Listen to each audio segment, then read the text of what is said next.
ترکی میں ایک حالیہ مظاہرے کے دوران ویگر کمیونٹی کے سرگرم کارکنوں نے شکوہ کیا کہ وہ وہاں بھی چین کے خلاف آواز بلند نہیں کر سکتے۔ اس سے پہلے ترک پولیس نے ان کارکنوں کو گرفتار کر لیا تھا جنہوں نے اپنے خاندان کے ان افراد کی تصویروں والی ٹی شرٹس پہن رکھی تھی جنہیں چینی حکام نے حراست میں رکھا ہوا ہے۔ پولیس نے کہا کہ اب تم جا سکتے ہو لیکن ان ٹی شرٹس کے ساتھ نہیں۔ ہم نے پوچھا کیوں؟ افسر نے کہا کہ تم نہیں پہن سکتے، تمہیں انہیں الٹا کر کے پہننا ہوگا۔ ہمیں مجبور کیا گیا کہ ہم یہ قمیض الٹی کر کے پہنے، جس سے نہ صرف ہماری بلکہ ہماری ماؤں اور بھائیوں کی بھی عزت نفس مجروح ہوئی۔ ترکی ان ممالک میں سے ہے جہاں بڑی تعداد میں ویگر مسلمانوں نے پناہ لے رکھی ہے۔ ان کی اکثریت استنبول میں مقیم ہے۔ عبدالرحیم امین فراج 7 برس پہلے استنبول آئے تھے۔ ان کی اہلیہ چین کے ایک حراستی مرکز میں ہیں۔ عبدالرحیم کو خطرہ ہے کہ چین پر تنقید کر کے وہ اب ترک حکام کا ہدف بن گئے ہیں۔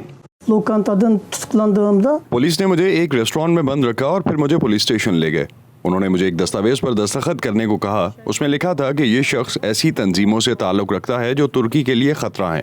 میں نے کہا میرا ان گروہوں سے کوئی تعلق نہیں اور میں اس پر دستخط نہیں کروں گا۔ انسانی حقوق کے لیے کام کرنے والے وکیل ابراہیم ایرجن کا کہنا ہے کہ عبدالرحیم جیسے کیس عام بات ہیں۔ لوگوں کو بغیر ثبوت کے غیر ملکی دہشت گرد یا جنگجو ہونے کے الزامات میں حراست میں رکھا جاتا ہے۔ ہم جانتے ہیں کہ چین ترک وزارت خارجہ، وزارت داخلہ اور سیکیورٹی فورسز پر زبردست دباؤ ڈال رہا ہے۔ ان حکام سے ہماری بات چیت کے دوران ہمیں بتایا گیا تھا کہ 5 سے 10 ویغور مسلمانوں کو چین کے حوالے کرنے سے ترکی کو معاشی اور سیاسی فائدہ حاصل ہوگا۔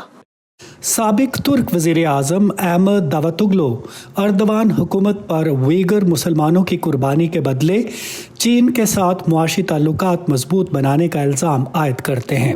صدر اردوان نے ان الزامات کو مسترد کرتے ہوئے کہا ہے کہ ترکی نے لاکھوں افراد کو اپنے ہاں پناہ دی ہے۔